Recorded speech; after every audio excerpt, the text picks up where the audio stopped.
ஒரு கிராமத்தில் ரேணுன்னு ஒரு சின்ன பொண்ணு வாழ்ந்துட்டு இருந்தா. அவளை அவளோட பாட்டியம்மா தான் வளர்த்துட்டு இருந்தாங்க. அவள் குழந்தையாக இருக்கும்போதே அவளோட அப்பாவும் அம்மாவும் தவறிட்டாங்க. அதனாலேயே ரேணுவோட பாட்டியம்மா ரேணுவை நல்லபடியாக பார்த்துக்கணும்னு நினச்சாங்க. ரேணுக்கு எல்லா நல்லதுகளையும் சொல்லி கொடுத்து வளர்த்தாங்க. அவளோட பாட்டியம்மா ஊறுகாய் வியாபாரம் பண்ணி தான் அவளை வளர்த்தாங்க. அந்த ஊர்லேயே பாட்டியம்மாவோட ஊறுகாவை அடிச்சுக்க யாராலும் முடியாது. அதுலேருந்து வந்த வருமானத்தை வச்சு ரேணுவை நல்லபடியாக படிக்க வச்சாங்க. இப்போது ரேணு பள்ளி படிப்புகளை முடிச்சிட்டா. ரேணுவை நல்ல காலேஜாக சேர்க்கணும்னு நினச்சாங்க. ஆனால் அதுக்கு போதுமான அளவு ரேணுவோட பாட்டியம்மாட்ட பணம் இல்லாததால் ரேணுவோட பாட்டியம்மாவுக்கு ஒரு சிந்தனை வந்துச்சு. உடனே இப்படி நினச்சாங்க, நம்மளுக்கும் வயசாகிட்டே போகுது, நம்மளுக்கு அப்புறம் ரேணுவை நல்லபடியாக யாராவது பார்த்துக்கணும், அதுக்கு நம்ம நல்ல பையனாக பார்த்து ரேணுக்கு கல்யாணம் பண்ணிடலாம் அப்படின்னு சொல்லி நினச்சாங்க. இதை ரேணுக்கிட்ட சொன்னாங்க. ரேணு இதுக்கெல்லாம் சம்மதிக்கலை. உடனே ரேணு இப்படி சொன்னான், பாட்டியம்மா, நம்மளுக்கு பணம் தான் பிரச்சனைனா நாம் பணம் சம்பாதிக்கலாம், அதுக்காக என்ன கல்யாணம் பண்ணணும்னு சொல்லாதீங்க.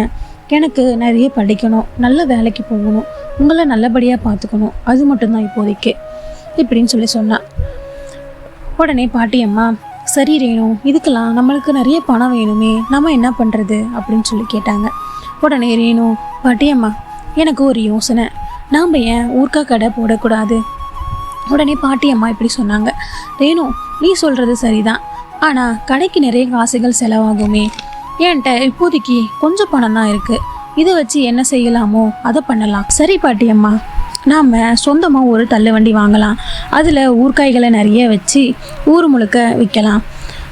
ஊரில் இருக்க எல்லோருமே நம்மளோட ஊறுகாவை வாங்குவாங்க. பகல் நேரம் நான் காலேஜ் போயிடுறேன், ஈவினிங் வந்து ஊறுகாய்களை விற்கிறேன், இதுலேருந்து வர காசுகளை வச்சு நான் படிக்கிறேன் இப்படின்னு சொல்லி ரேணு சொன்னான். உடனே பாட்டியம்மா இதுக்கெல்லாம் சம்மதிச்சாங்க. அடுத்த நாள் ரேணு போய் தள்ளுவண்டி வாங்கிட்டு வந்தா. பாட்டியம்மா எப்போதும் செய்யாத அளவுக்கு இந்த முறை நிறைய ஊறுகாய்களை செஞ்சாங்க. ரேணு அந்த ஊறுகாய்களை எல்லாம் தள்ளுவண்டியில் எடுத்துட்டு ஊர் முழுக்க போய் விற்றுட்டு வந்தா. ஊரில் இருக்க எல்லாருமே ரேணுவோட பாட்டியம்மா ஊறுகாய்க்கு அடிமையாயிட்டாங்க. ஒரு நாள் வரலைன்னா கூட ஏன் வரலன்னு சொல்லி கேட்குற அளவுக்கு. இப்படி கொஞ்ச நாள் போச்சு. நிறைய பணங்களை சம்பாதிச்சாங்க. ரேணுவும் நல்லபடியாக படிப்புகளை முடிச்சிட்டா. இப்போது ரேணுக்கு நல்ல இடத்துல வேலையும் கிடச்சிருச்சு. இருந்தாலும் ரேணுவோட பாட்டியம்மா வீட்லேயே தன்னோட தள்ளுவண்டியில் கடையை வச்சுட்டு இருந்தாங்க. ஒரு பக்கம் ரேணுவோட பாட்டியம்மா ஊறுகாய் கடையை பார்த்துக்கிட்டாங்க, இன்னொரு பக்கம் ரேணு தன்னோட வேலையை நல்லபடியாக பார்த்துக்கிட்டா. இதுலேருந்து நிறைய பணங்களை சம்பாதிச்சாங்க. இப்போது ரேணுவும் ரேணுவோட பாட்டியம்மாவும் நல்ல நிலைமைக்கு இருக்காங்க. ரேணுக்கு ப்ரொமோஷனும் கிடைச்சது. அவள் நல்ல நிலைமைக்கு போக ஆரம்பிச்சிட்டா. இதை பார்த்து பாட்டியம்மா ரொம்ப சந்தோஷப்பட்டாங்க. இந்த கதையிலேருந்து என்ன தெரிஞ்சுக்கலாம்னா, எவ்வளோ கஷ்டம் வந்தாலும் அந்த கஷ்டத்துக்காக கல்வியை விட்டுடக்கூடாது. படிப்பு நம்மளுக்கு ரொம்ப முக்கியம். இப்போ நம்ம கஷ்டப்பட்டு படிச்சோன்னா அது நமக்கு பிற்காலத்தில் நிறைய நன்மைகளை தரும். இந்த ஸ்டோரி உங்களுக்கு பிடிச்சிருந்துச்சின்னா நம்மளோட சேனலை சப்ஸ்கிரைப் பண்ணிக்கோங்க, பெல் ஐக்கான் கிளிக் பண்ணி ஆள்னு கொடுத்துக்கோங்க.